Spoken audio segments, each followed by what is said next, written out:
Assalamualaikum warahmatullahi wabarakatuh.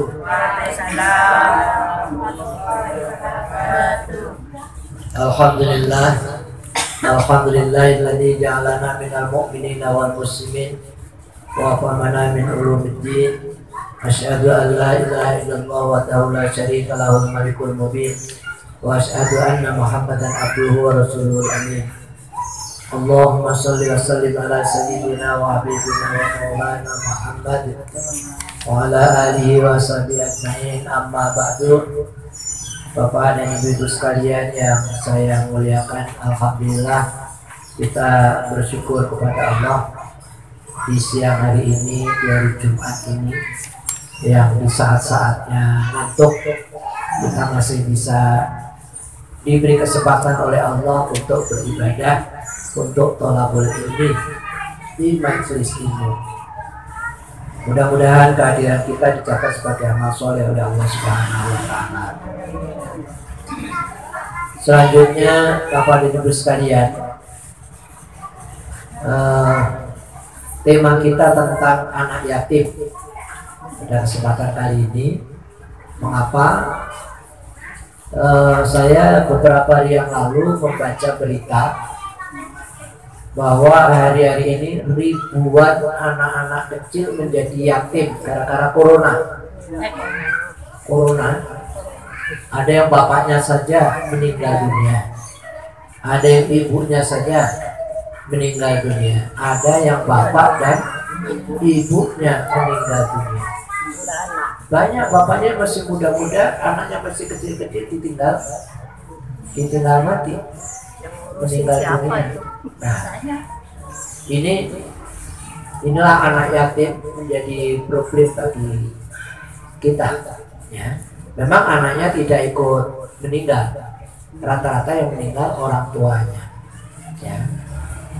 Makanya yang divaksin sekarang juga kan orang tuanya, bukan anaknya. Karena anak kecil tidak divaksin. Nah, di dalam pandangan Islam, anak yatim itu dalam istilah Al-Quran ataupun Al-Hadis, baik ditinggal ayah ataupun ditinggal ibu sama, istilahnya yatim. Tapi untuk orang Indonesia ada bedanya. Kalau anak yatim saja itu ditinggal ibu atau ditinggal ayah, salah satu itu yatim. Kalau yatim piatu itu ditinggal dua-duanya. Ya, ada kan orang yang kena COVID kemarin itu, hari ini bapaknya meninggal, kemudian ibunya meninggal. Itu anaknya namanya yatim piatu. Itu kalau istilah Indonesia. Tapi sebenarnya untuk istilah Islam, yatim itu mau ditinggal salah satunya atau ditinggal dua-duanya tetap namanya yatim. Ya, nggak ada bedanya kalau dalam pandangan agama Islam. Pokoknya nggak ada orang tua, namanya yatim. Yang kedua, syarat dikatakan yatim kalau dia belum dewasa, belum balik, ya. Kalau dalam istilah agama belum balik. Nah, balik itu kalau anak perempuan ya ditandai dengan datang bulan, ya, atau mimpi, ya. Nah, ini kalau pengertian balik, ya. Tapi kalau kedewasaan di Indonesia, anak umur 9 tahun belum bisa apa-apa, ya. Jadi di Indonesia ini paling tidak umur 17 tahun dianggap mandiri. Jadi maka kalau ada santunan anak yatim biasanya paling tidak boleh sampai SMA atau SLTA, ya. Itu masih kebagian amplop, ya, kebagian santunan yatim, ya. Tapi kalau sudah seusia kita ini semua itu banyak yatim, ya. Banyak orang tuanya yatim piatu, tapi umurnya udah tua, udah bukan yatim lagi, ya. Jadi yang yatim itu anak-anak. Nah, di dalam Al-Quran disebutkan dalam surat Al-Baqarah, Bismillahirrahmanirrahim, fid dunya wal akhirah wa yas'alunaka 'anil yatama qul islahul lahum khair. Ya, surat Al-Baqarah ayat 220. Wa in tukhalitu fa ikhwanukum. Al-ayah. Wa yas'alunaka, dan akan bertanya kepadamu wahai Muhammad, anil yatama, tentang anak yatim. Ya, Nabi ditanya tentang anak yatim. Kul, katakanlah, islahun, berbuat baik kepadanya atau memperbaiki lahu kepada mereka, khairun, itu baik. Jadi kalau begitu bahwa tugas kita kepada anak yatim itu memperbaiki mereka. Ya. Jadi kalau ada anak yatim nggak benar, kan biasanya anak-anak katanya anak yatim tuh wader, nakal. Ya, misalnya kalau ada yang seperti itu, tugas kita bukan ngata-ngatain, tapi tugas kita islahun, memperbaiki, menasihati, ya, agar supaya dia berubah menjadi baik. Islahun lahu. Ini Al-Quran, artinya Allah yang mengajarkan kepada kita, ya, agar supaya kita memperbaiki mereka, berusaha. Ya, memperbaiki itu bagaimana? Kalau tadi akhlaknya kurang baik, akhlaknya kita dandani, kita nasihati. Kalau ekonominya kurang bagus, ya kita bantu secara ekonomi. Ya, kalau anak sekolah, ya kita bantu kebutuhannya, alat tulisnya. Ya, kalau zaman sekarang paket data. Karena sekolah sekarang pakai apa? Pakai HP ya? Ya, pakai HP. Nah, kalau pakai HP kan butuh kuota. Ibu-ibu yang masih punya anak kecil di sekolah, dibeliin apa? Kuota. Dibeliin kuota, ya. Beli di konter HP itu, ya. Beli, diisi. Ya, kalau nggak bisa sekolah. Ya. Nah, kalau dulu ya buku tulis, pensil, apalagi pulpen, penggaris dan sejenisnya. Kalau sekarang yang penting karena sekolahnya pakai Zoom, jarak jauh, pakai HP. Ya, malah kalau masih anak-anak kecil yang sibuk ibunya, ya, orang tuanya yang sibuk karena anak-anak belum bisa mengoperasikan HP-nya tadi.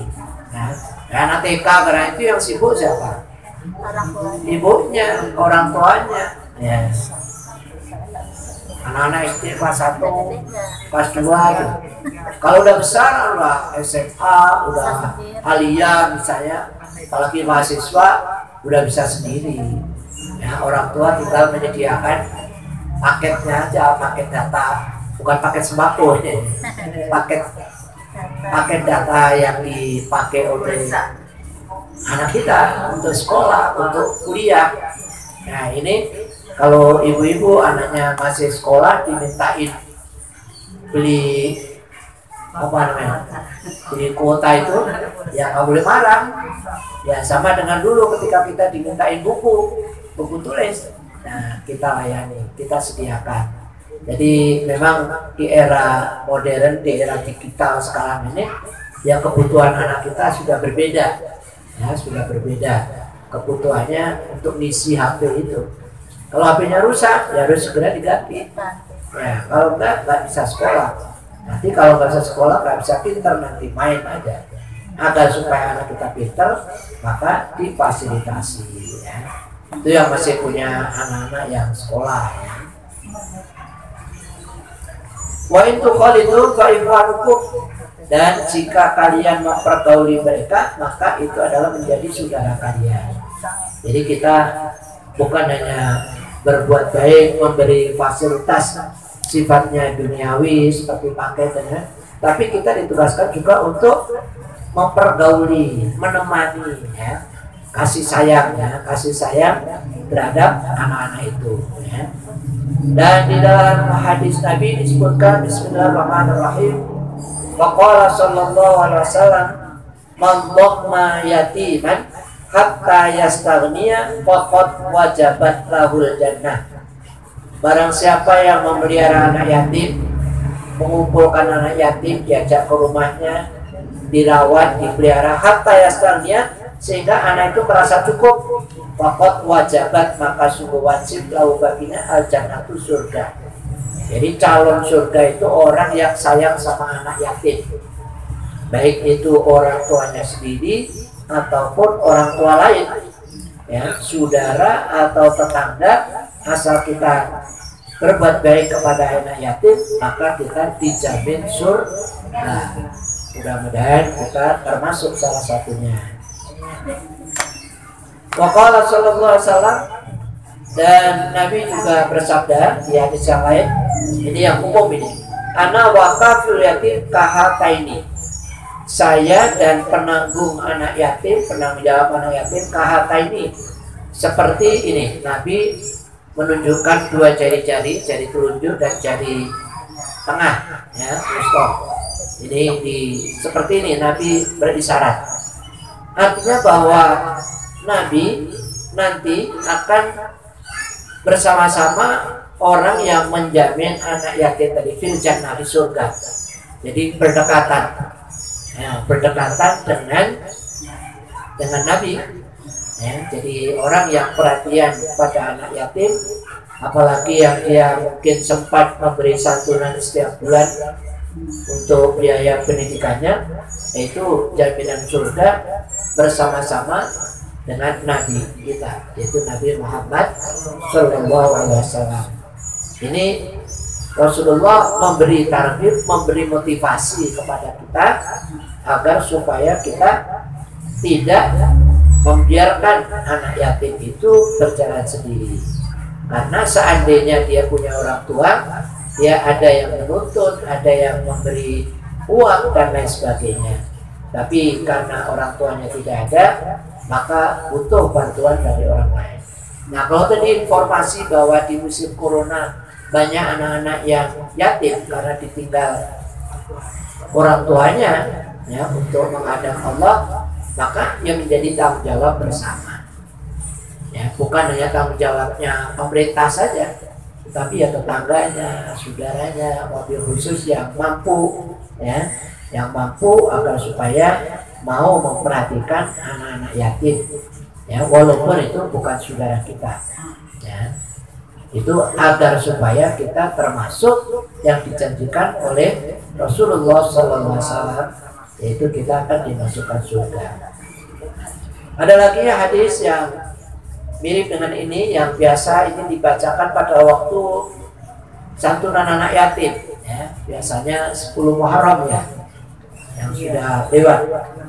Ini Nabi bersabda, man wada'a yadahu, siapa yang meletakkan tangannya ala ras yatimin, di atas kepala anak yatim, tarahkuman, karena kasih sayang, kanat lahu, maka ada baginya bikulli sya'ratin, pada setiap rambut anak yatim tadi, tamurru alaiha, yang lewat di atasnya yaitu tangannya, hasanatun, satu kebaikan. Jadi satu helai rambut, satu kebaikan. Artinya apa? Bahwa hadis ini secara karitatif Nabi mengajarkan agar supaya Nabi menyuruh kita supaya mau mengusap kepala anak yatim. Mengusap ini maksudnya apa? Maksudnya tanda kasih sayang, menyayangi. Ya, kalau ibu nyayangin anaknya kan kepalanya dilus-lus, ya, itu tandanya sayang, indikator, ya. Atau misalnya ibu nyayang suaminya, dilus-lus kepalanya, ya. Walaupun nggak ada kutunya, pura-pura nyari kutu, ya, jadi cari kutunya, ya, lihat kepalanya. Itu berarti istri sayang sama suami, ya. Itu sebagai indikator saja, sebagai tanda. Tapi bukan berarti kalau tidak megang kepala berarti nggak sayang. Tidak, ya. Nah, dalam berbagai macam versi atau dalam berbagai macam bentuk, bagaimana kita merealisasikan kasih sayang kita terhadap anak yatim itu. Karena di sini dikatakan bahwa setiap helai rambut yang terusap oleh tangan kita akan mendapatkan satu kebaikan. Artinya kepala itu dihitung rambutnya, berapa ribu kepala itu rambutnya yang diusap, nggak bisa ngitung karena saking banyaknya, berarti pahalanya banyak. Nah, kesimpulannya, anak yang atau orang yang memperhatikan anak yatim, dia akan mendapatkan pahala yang berlipat ganda. Itu sangat besar jasanya. Baiklah Bapak dan Ibu-ibu sekalian yang saya muliakan, baik yang ada di majelis maupun yang di jauh sana, Mudah-mudahan bisa mengikuti dengan sebaik-baiknya dan kita bisa mengamalkannya semampu kita, ya. Semampu kita sesuai dengan kemampuan kita masing-masing. Tapi ada salah satu porsi waktu yang kita sediakan untuk anak yatim. Terima kasih dan mohon maaf.